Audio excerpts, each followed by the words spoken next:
دلته موږ تاسې په موجوده وضعیت کې یو شخصي زندګي ده، د هر چا ژوند دی چې سړی په کور کې یې چې د هېچ چا د خوا څخه نه دباو یې نه فشار یې نه اصول یې، یوازې خپل اسلام او خپل عقیده یې.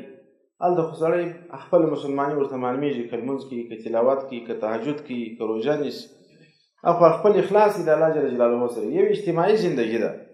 په اجتماعي زندګي کې چې کوم هدایات تاسو ته وړاندې کېږي، دغه هدایات هم چې عملي کوئ، په دې خاطر یې عملي کوي چې دا زما د امیر هدایت دی، زموږ د نظام هدایت دی، نظام مو اسلامي دی، هدایت مو د شریعت سره نه دي ټکر، نو زه عملي کوم چې الله پاک جل جلاله اجر راکړي.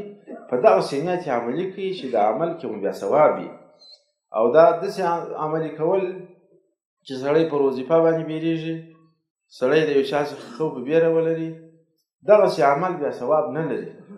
زه خو دا غواړم چې زما د دې ګرانو ورونو مسلمانانو عملونه چې دلته دوی په وزارت کې کار کوي، سهار د 8 بجو څخه بیا د 4 یا 5 بجو یا د 6 بجو، دا ورځ یې ټوله د الله په رضا کې تېره شي.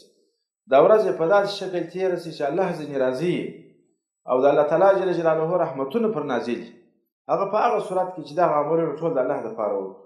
دا څه اصول چې درته وړاندې کېږي، دا څه هدایات چې درته وړاندې کېږي، مې عملي کوئ زما په خاطر، مې عملي کوئ د جرایي صاحب په خاطر باندې. په دې خاطر یې عملي کوي چې دا یو اسلامي نظام دی، په اسلامي نظام کې دا هدایات وړاندې شوي دي، د شریعت سره په ټکر کې نه دي، نو زه به یې عملي کوم، خاص په دې خاطر چې الله پاک راضي شي. بله به په دې زندګي کې تکلیف به هم نه یاست، بوج به هم نه یې در باندې، او نیت د ثواب ورته وکړي چې بیا په دې عملونو کې ثواب هم وي. قدرمنو، دا انسان چې څومره بوج پر غاړه وړی شي، دا انسان چې مرګ ته درېږي، دا انسان چې استشهاد ته آماده کېږي، دا انسان چې سفر ته آماده کېږي، هجرت ته آماده کېږي، د دې ټولو هغه منشا د خپل رب جل جلاله سره اخلاص دی.